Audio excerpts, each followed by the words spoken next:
ভারত বাংলাদেশ সীমান্তবর্তী এলাকা লালগোলার তারানগর। পদ্মার পাড় সংলগ্ন এই গ্রামে ভাঙনের আতঙ্কে ঘুম উড়েছে মানুষের।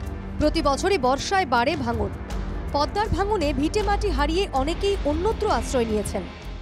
এখন পদ্মার অবস্থা ভয়ানক অবস্থা।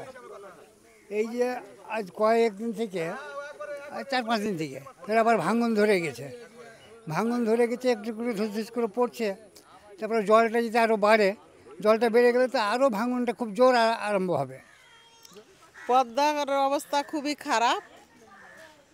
পদ্মার ধারেই আমাদের বাড়ি, রোড সাইডে গেছে পাহাড়, ধস ধস করে যত বৃষ্টির জল পড়ছে পদ্মা ধসে চলে, প্রচুর আতঙ্ক। এই যে যেমন 25 দিন থেকে ঘুম নাই। ভাঙন নিয়ে স্থানীয় পঞ্চায়েত ও প্রশাসনের উপর ক্ষোভ উগরে দিয়েছেন মানুষ, তুলেছেন দুর্নীতির অভিযোগ। 7.5 কোটি টাকা দিয়ে ওরকম করলে তো কই দেশের লোক তো বললে না কি এরকম পানি বাড়িয়া গেল, মানুষ কুণ্ঠে যাবে, কি মানুষ কুণ্ঠে আশ্রয় নিবে, কি মানুষ কুঠে ই করবে, এগুলো তো বুঝলে না।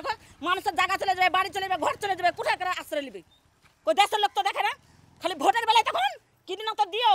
কেউ আসছে না এখানে দেখতে, আসছে চলে যাচ্ছে, কোনো ডিপার্টমেন্ট আসছে না, কোনো আসছে না, কোনো নেতা মন্ত্রীরা আসছে না, কথা বলছে চলে যাচ্ছে।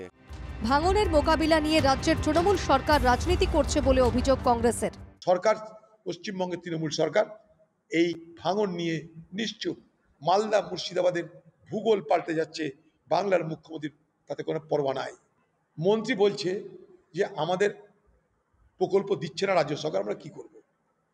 তারা বলছে রাজ্য সরকারকে বলুন প্রকল্প দিতে, আমরা যতটা পারি টাকা দেব।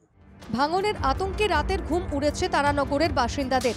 গ্রামবাসীদের সাফ কথা, ভাঙন রোধে যে টাকা দেওয়া হচ্ছে তা দিয়ে সোনার পাড় বাঁধানো যেত, কিন্তু মাঝপথে উবে যাচ্ছে সেই টাকা। গ্রামবাসীদের অভিযোগ নিয়ে নীরব প্রশাসন।